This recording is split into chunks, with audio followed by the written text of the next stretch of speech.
Deebo Samuel traded San Francisco 49ers to the Washington Commanders. It's a 5th-round pick, Sam. It all happened Saturday night, right in the middle of the NFL scouting combine. What were your initial thoughts with Deebo getting traded to the Commanders?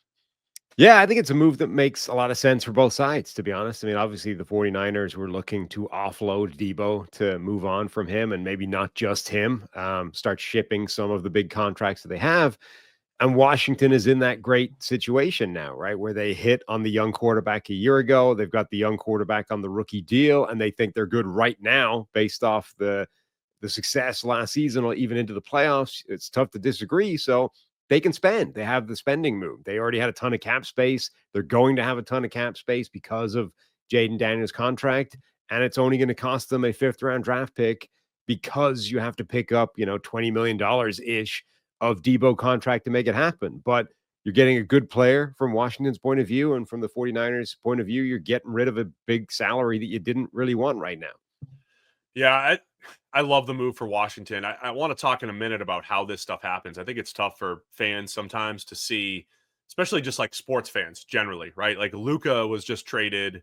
Well, maybe not for that much, but a lot of NBA players are traded for like 19 first rounders, but like superstars in the NFL can go for a 5. And it's not like Deebo's 40, right? I mean, he's kind of in the middle of his career. He definitely had a downturn last year, but there was, pneumonia mid-season where his production took a big hit. And there are definitely questions about Deebo Samuel. Can he be as dynamic as he was just 2 or 3 years ago when he was, one of the most versatile weapons in the NFL? They literally just put him at running back, and he was awesome at just playing running back. And when he's a receiver, he's not a classic receiver. He's not an X receiver that's going to go win one-on-one coverage all the time.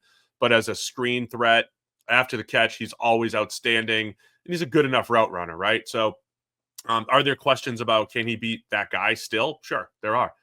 But he's going to a spot that needs just a 2. They need a legitimate number 2 in Washington, a number 2 pass game threat.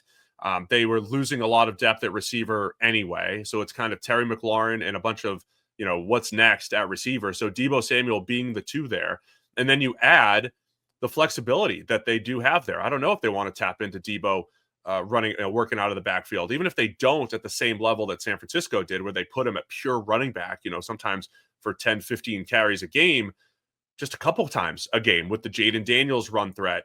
Add Deebo to the mix, the running backs and everything that they've done. I love this move for Washington. And then we can kind of get into how do they pull this off? How do you get a big name player like Deebo Samuel for just a 5? But right now, as far as the fit goes for Washington, I think that's outstanding for them. Yeah, I mean, if you ignore the contract, right? And the reason I say that is because Washington had a ton of cap space to spend, and you need, certain players at certain positions. So you're going to have to go get it from somewhere. So if you just say this is the deal that they've made, let's call it free agency, right? It just cost them a 5th-round draft pick, and we're talking about adding Deebo to this roster. Even if you say, let's say for some reason, Deebo doesn't want to play running back anymore, right? He's decided that actually this is a durability problem. It's shortening my career. I just want to be a wide receiver. If you're trading a 5th-round draft pick for Deebo, the number 2 wide receiver, it's still a good move. Like, he's good enough that he can easily be a reasonable complementary piece at number 2 wide receiver to Terry McLaurin. And $20 million-ish is not the most egregious price tag in the world for a decent number 2 receiver. Then if you add in, well, what if he actually does get back to being the player that he was when he was one of the most dynamic, difficult to defend all around threats in football, where he could line up at running back, receiver, all over the formation and cause all kinds of problems. I mean, that makes you immediately one of the most difficult offenses in football to defend, because you already have the quarterback that Kyle Shanahan went hunting for when he traded everything to go get Trey Lance, right? This is already the cheat code that he was trying to find, this dual threat running quarterback and passer, plus Deebo, who's a running back receiver. If he wants to get back into that role, you could potentially have one of the most difficult to stop offenses in the game. But even if he doesn't want any part of that, you've still upgraded. So our friends at Over the Cap, Jason Fitzgerald, does a nice job breaking it down. As always, the Niners are going to eat over $30 million of dead money, over $31 million of dead money. They were kind of pushing Deebo's money into these future years a couple of years back so that they could, handle the rest of their roster. So they'll have some cap savings going forward. So it doesn't, Right. you don't get immediate cap help. You get future cap help here if you're the Niners, and, maybe setting up for, they're trying to lock Brock Purdy up and make sure that they have their nucleus going forward. I think things had already soured from a relationship standpoint with the Niners and Deebo. So they're avoiding any of, contract talks and extensions and all that. So they're just kind of getting out from under that. And then for the Commanders, they're going to take on his contract just under 18 million, about 17.55 million for this year. And a lot of times when you make that trade, the signing bonus is already taken care of. The contract looks much better, right? In a world where number one receivers are making north of 30 million, number two receivers are making 20 plus million.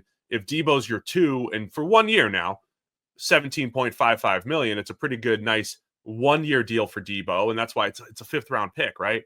And Yeah. so why wouldn't you give up a fifth for a very reasonably priced number two receiver when you have the blessing of the rookie contract quarterback and over $80 million of cap space? So everything in Washington's world here makes a ton of sense. Plus, of course, Adam Peters, the San Francisco connection, knows Deebo pretty well. So a lot that makes sense here for Washington. Probably doesn't feel good if you're a 49ers fan because you're losing a big name player, but I think there's points right now. There's a part right now where I think San Francisco has to kind of reset their cap going forward to make sure that they have the right nucleus going forward, probably including Brock Purdy. I mean, that's the critical part. They have to plan for this giant 55 plus $1 million a year contract that's going to be coming in Brock Purdy, assuming they re-sign him to that deal, which I think everybody thinks they will. So, you have to start clearing some space to be able to bring that on board. But from Washington's point of view, you had $80 million worth of cap space. They're still going to have, $65 million worth of space, 58 million worth of effective space. They still have spending room. They can still go to free agency, make a few big moves, even with this deal on board. So again, this is the flexibility you get when you have that cheap rookie quarterback contract. You have spending power that other teams, teams that are about to end that don't have. And I'll just say generally, even if you don't have the rookie contract quarterback, we talk a lot about the Saints and, when the Saints come up and how they've always pushed cap, right?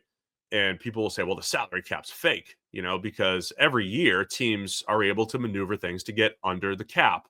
But there's a difference between compliance and flexibility. And the keeping cap flexibility is important because every now and again, for fifth and sixth round picks, you can find a very good NFL starter. And I know, look, there were people yesterday saying, oh, Deebo's not good anymore. He still can be really good. Even if he's not 2021 or 22 Deebo Samuel, he could still be very good, especially in this role with Washington. So I think the ability to build within the draft first, but part of the reason why you can accumulate picks is because every now and again, a Deebo Samuel is available. And if you keep cap flexibility, and you keep draft pick volume, you could flip a 5 for a starter. And we see this with starting tackles, starting guards, or even a bigger name player like Deebo Samuel. So Washington, just kudos to them for being in this position where they can essentially steal a potential star for a fifth round pick. I mean, there's eight, there's a quarter to a third of the league that doesn't have the cap space right now to pull off this move, right? So even if they were in a position where they're like, man, we desperately need a number two receiver, we've got draft picks to play with, and Deebo's available, they can't make the move happen, or not at least without juggling some things, freeing up some space, costing themselves other positions. Then there's 2/3 of the league or that have the ability. They've got the flexibility so that if this unexpectedly drops on their lap, they can go, hey, look, I know we've been grinding the tape on all these guys in the day 2 and 3 of the draft and hoping one of those can be our number two. What if we just flip a fifth for Deebo instead? Let's go. Like, it's only going to cost us 17, 18 million dollars this year. Let's do that instead. It's a way more guaranteed thing for a team that we know is good already. You're right. That's the flexibility that is so important to have and is the downside to playing the salary cap the other way, which is sure in any given, moment we're okay, but you're too tight against the cap to do things like this if it's an unexpected opportunity. And to be clear, it's not necessarily a long-term move for Washington, which is part of the reason why it's a fifth round pick. Again, we hear this all the time. It's tough to wrap your head around. It's just a fifth round pick. It is only 1 year of Deebo Samuel. He is fairly cheap, but you do have the ability, if things are going well, you could re-sign him. If things aren't going well or you want to let him walk, all right, you let him walk, which is also fine. Maybe it's going well and you still let him walk and somebody else pays him and you get a comp pick, right? There's a lot to actually like about this deal for Washington because of the flexibility that they have. So love this deal from the Washington Commanders perspective. San Francisco might be tough if you're a fan of the Niners, but you're resetting the cap and making sure you're in good position going forward. Thanks for watching all the way to the end of our video. For more great content, click here to subscribe and here to watch another video. We'll see you again soon.